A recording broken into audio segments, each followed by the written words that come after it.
Saya rasa harga makanan, barang mentah dan sebagainya dah mahal dah pun. So saya pun tak tahu dah macam mana, dah tercekik dah ni pun.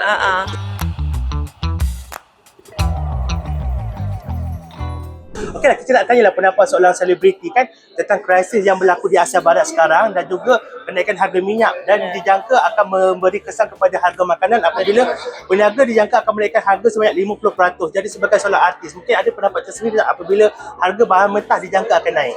Saya rasa benda ni sangat merisaukan, membimbangkan kerana di Malaysia ni pun kita dah tahu yang krisis gaji tak naik-naik pun dah orang kata satu benda yang dah lama dah kita cuba fight kan.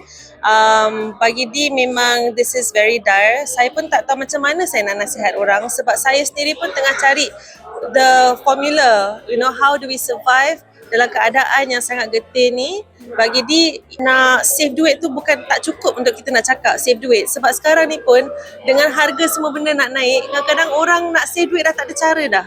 Jadi saya harap kerajaan boleh beri kita lebih banyak panduan dan cuba untuk beri kita heads up lah dengan lebih awal apa yang kita boleh jangkakan. So I don't have an answer, I'm not an economic analyst ke apa, tapi saya boleh nasihatkan keep reading, sentiasa membaca dan bersiap sedia tapi jangan panik.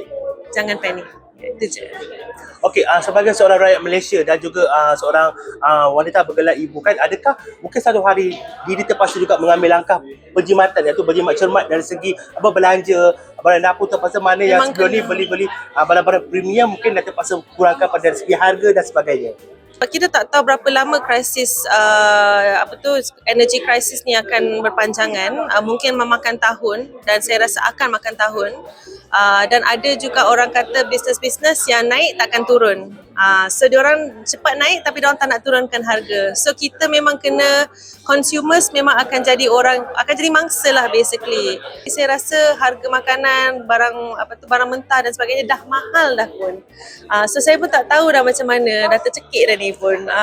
Nak kata kita beli barang-barang premium sangat, bagi saya tak adalah sangat. Sekarang nak bagi anak-anak happy, kadang-kadang nak merasa benda-benda sedap kan. Tapi memanglah sekarang ni memang kita kena sangat cakna, kita kena macam have more financial knowledge yang lebih kuat.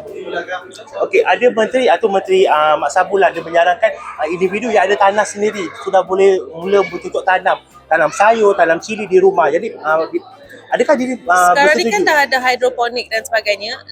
Saya faham mungkin orang boleh marah juga dengan statement dia. Amboi-amboi Mak Sabu. Tapi bagi dia ada point dia juga. Kita boleh terima baik ataupun kita boleh kritik. Dua-dua kita boleh buat. Tak ada masalah di situ, okey? Tapi bagi dia apa salahnya kalau kita buat macam bercucuk tanam, kita buat hidroponik dan sebagainya supaya kalau contohnya satu hari ni kita punya supermarket mungkin tak dapat makanan yang cukup disebabkan krisis tenaga ni, tak adalah keluarga kita berlapar sebab in the end kita sendiri yang kena berjuang untuk family kita. Jadi tak ada salahnya di situ. Cuma saya rasa saya faham kalau orang ada sedikit rasa terganggu dengan dia punya komen.